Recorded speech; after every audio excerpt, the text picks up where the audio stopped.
नमस्कार दोस्तों, आपका स्वागत है हमारे इस चैनल में एडवोकेट कृष्ण कुमार त्रिपाठी।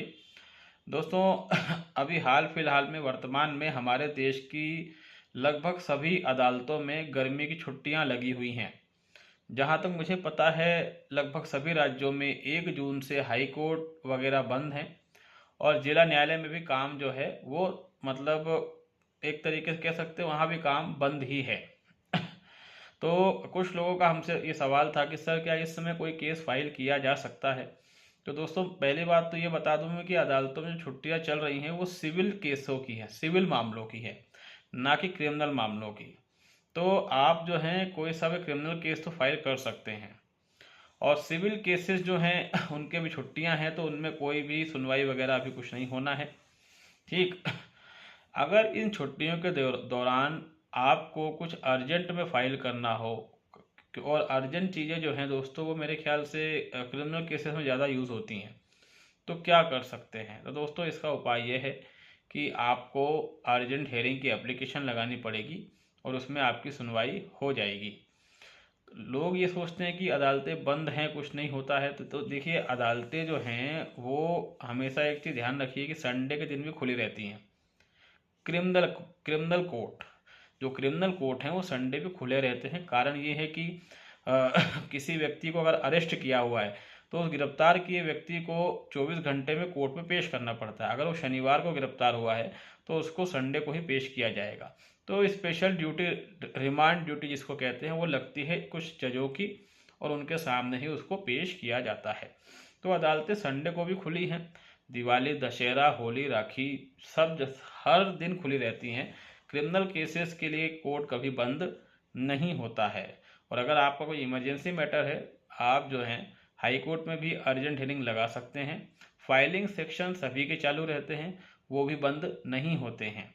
वहाँ पर आप केस फाइल कर सकते हैं बाकी जब भी आपका नंबर आए। दोस्तों वीडियो को आगे बढ़ाते हैं।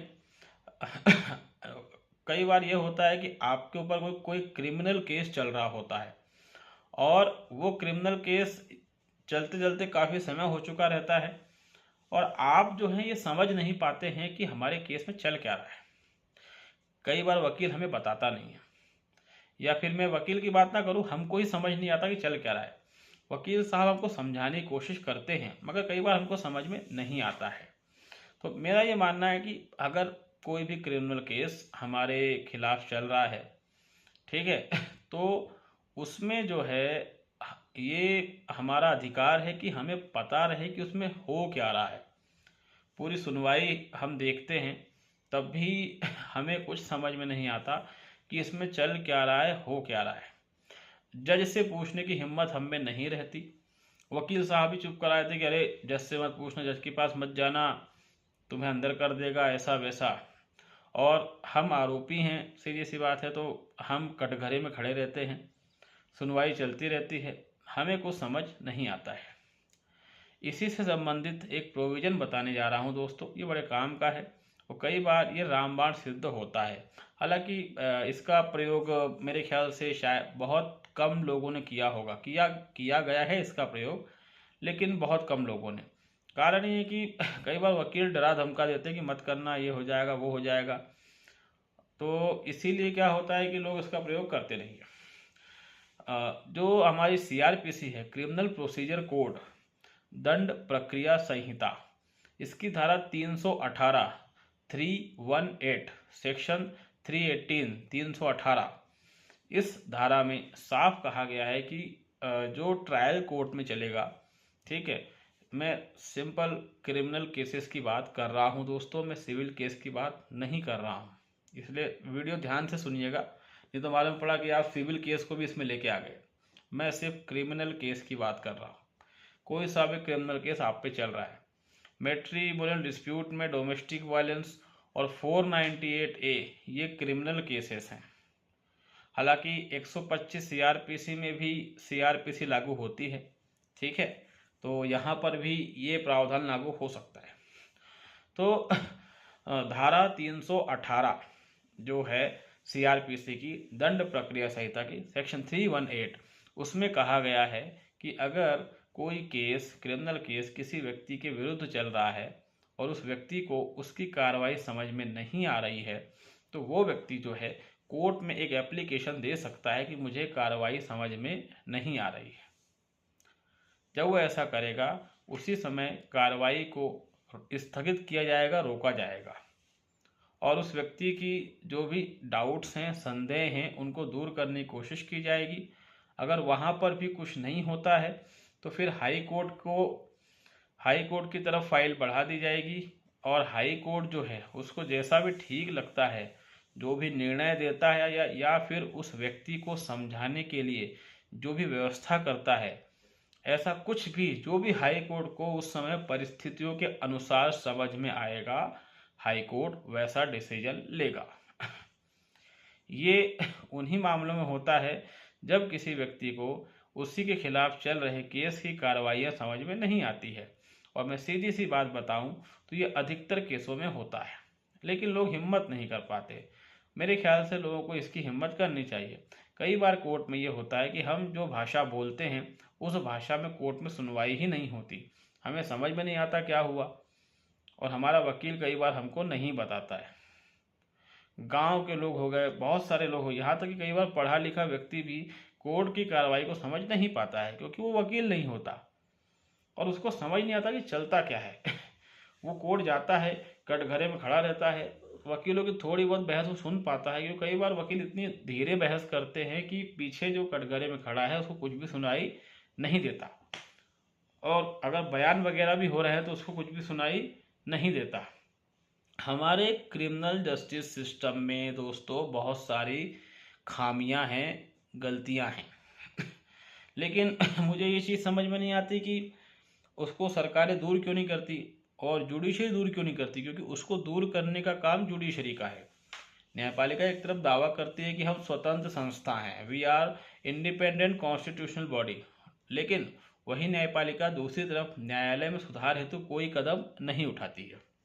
तो अगर कोई केस की कार्रवाई चल रही है तो और आपको समझ में नहीं आ रही है, क्योंकि मैंने कहा ना कि मेजोरिटी लोगों को वो कार्रवाई समझ में नहीं आती है।